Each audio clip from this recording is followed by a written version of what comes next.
Good day everyone. I'm Hazeline E. Evangelista of T.A. Molina Senior Elementary School, and this is my research entitled Halina Magbasa sa Bagong Millennia, a Digital Approach to Address Struggling Readers' Needs. This is my rationale.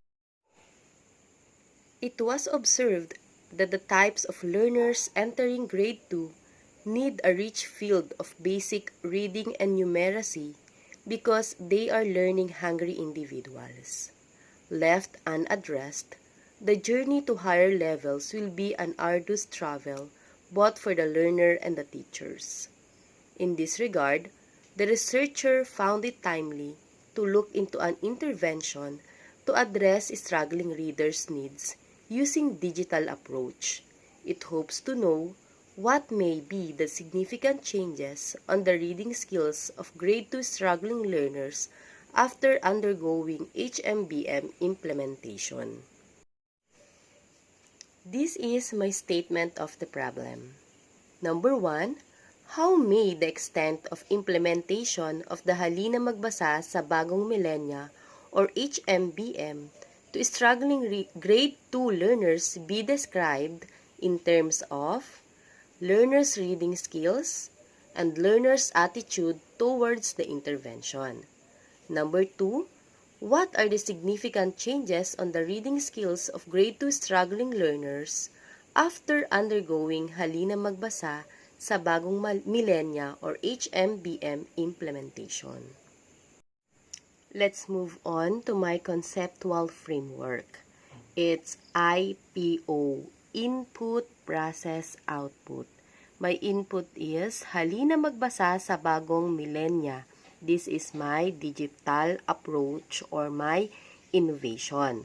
The process is the reading skills, reading attitude, and the checklist. And the output is improved reading skills. I used mixed method research. The respondents of this study were 5 learners of grade 2 for the school year 2020-2021 at Teodorico A. Molina Senior Elementary School. Let's see now my proposed innovation strategy entitled Halina Magbasa sa Bagong Millennia or HMBM. This innovation was evaluated and approved by the school's District Innovative Project Committee. This innovation is to maximize time for learning and to activate learners' auditory, visual, and sensory motor abilities, since siya po ay digital approach. It has 3 levels. Level 1, letter sounds. Diyan po papasok yung phonemic awareness, sensory motor, coordination. Level 2, improving comprehension by introducing consonants M, S, and P. Words and phrases with pictures po ang nandun sa aking innovation video. Level 3, enriching comprehension and integration of other subject areas and topics by adding focus alphabets A, O, and I, and so on. Let's go on to the instruments I used. There were 2 instruments used in this study. First is the checklist. For the pre- and post-assessment, a checklist was made by the teacher to see the baseline data and analyze the improvement. This was used to determine the learners who are struggling in reading. The second instrument is a survey questionnaire. It is composed of 2 parts. Part 1 is about the learner's reading skills. It has 7 indicators where respondents will check the column appropriate for their responses using the following scale. 4, kayang-kaya kong gawin. 3, kaya kong gawin. 2, kaya kong gawin ng konti. 1, di ko kayang gawin. Part 2 is the learner's attitude towards the intervention where respondents are to rate the 9 indicators using a 4 Likert scale. 4. Matinding sang-ayon. 3. Sumasang-ayon. 2. Di sang-ayon. 1. Matinding di sang-ayon. The instrument were subjected to validity and reliability tests. To test their validity, the researchers sought the help of 3 teacher experts in the Bacolod South District. They were purposely selected to review the instruments for phase and content validity. These are the findings of the study. So number 1, extent of implementation of the HMBM to struggling grade 2 learners. Dito na po masasagot yung questions natin dun sa statement of the problem. So, learners reading skills before HMBM po muna tayo. So, sa teacher's assessment, yan. This table shows the teacher's assessment of participants' reading skills before the implementation of the HMBM intervention. It can be gleaned from the table that of the 5 participants, only 3 or 60% can sound the letters of the alphabet. Write the letters of the alphabets, isulat ang mga letra. 3 din po. Syllabicate words, identify names of pictures, and identify pictures based on the given initial sound or letter, while only 2 or 40% can identify the letters. It also shows that no one pupils can read words and sentences. This data implies that the participants needs intervention to improve their reading skills. How about the parents' assessment in reading skills of the participants before the implementation of the HMBM intervention? It can be gleaned from the table that of the 5 participants, 0% can syllabicate words and can read words and sentences under the I can afford to do, under the I can do it, and only 1 or 20% can sound the letters of the alphabet and identify names of pictures, while 2 or 40% can identify the letters and write the letters of the alphabets, and 3 or 60% identify pictures based on the given initial sound letter, while under the I can do a little bit or 0% can identify the letters and can read words and sentences.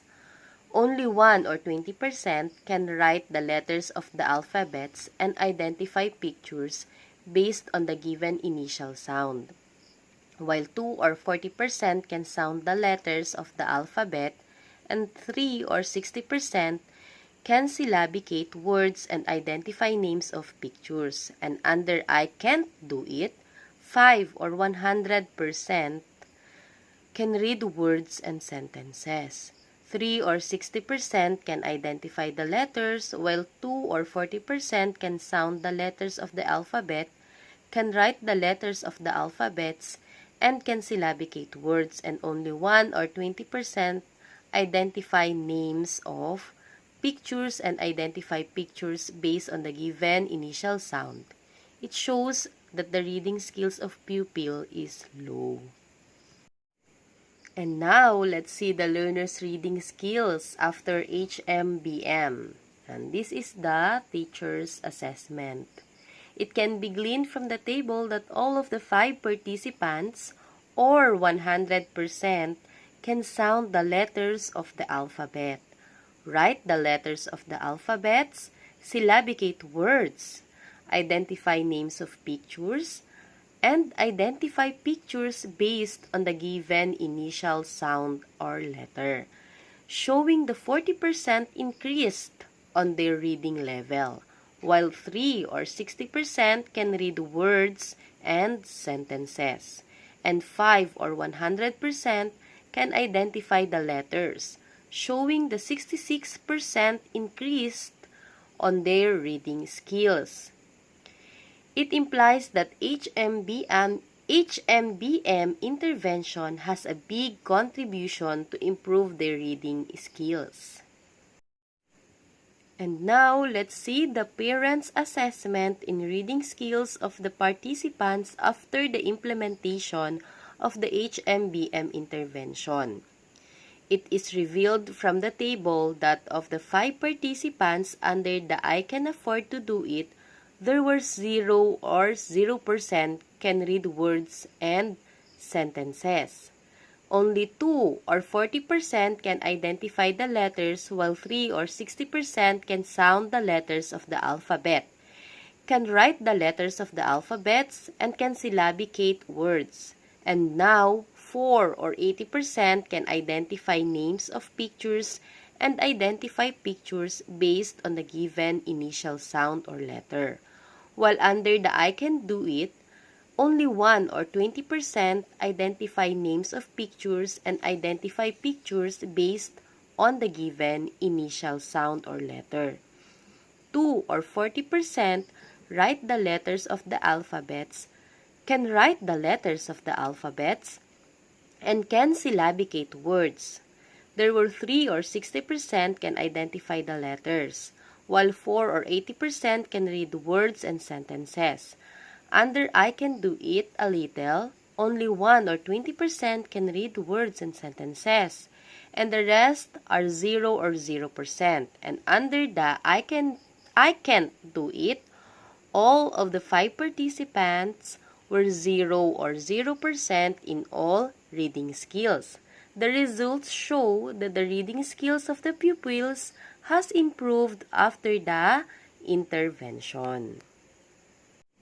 How about the learner's attitude towards the intervention? Let's see.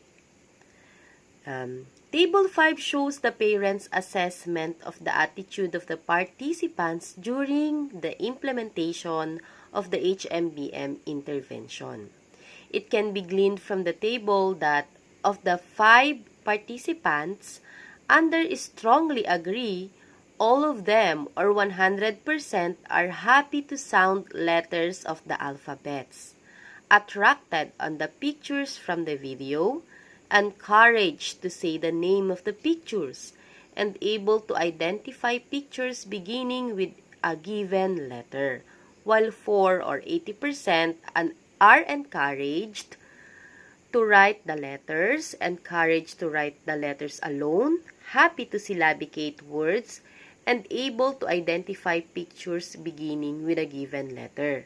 There are also 3 or 60% who are excited to read the words and sentences, while under agree, 2 or 40% were excited to read the words and sentences. Only 1 or 20% were encouraged to write the letters, encouraged to write the letters alone, happy to identify letters of the alphabets, and happy to syllabicate words, and 0 or 0% on the remaining indicators of the reading attitude of the pupils. It also shows under disagree and strongly disagree, there were 0 or 0% of the participants on the indicators of the reading attitude of the pupils. Specifically, this result suggests that when using the intervention, the reading attitude of the struggling readers were developed. So what is the significant changes on the reading skills of the grade 2 learners after undergoing HMBM implementation? Table 6 illustrates the comparison of the parents' assessment in reading skills of the participants before and after the implementation of the HMBM intervention. It reveals from the table that of the 5 participants, during pre-assessment, there were 0 or 0% in all indicators of reading skills under I can afford to do, and increase in post-assessment, wherein 4 or 80% can identify names of pictures and can identify pictures based on the given initial sound or letter. 3 or 60% can write the letters of the alphabets and syllabicate words. and only 2 or 40% can identify letters. It also reveals that during pre-assessment, under I Can Do It, there were 3 or 60% can identify pictures based on the given initial sound or letter, and decreases during post-assessment to 1 or 20%. 2 or 40% can identify letters and increases during post-assessment to 3 or 60%, and can write the letters of the alphabets.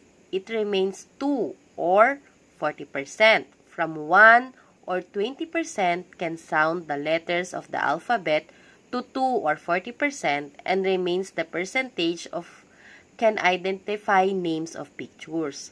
While 0 or 0% syllabicate words increases to 2 or 40% during post-assessment, while 4 or 80% can read words and sentences.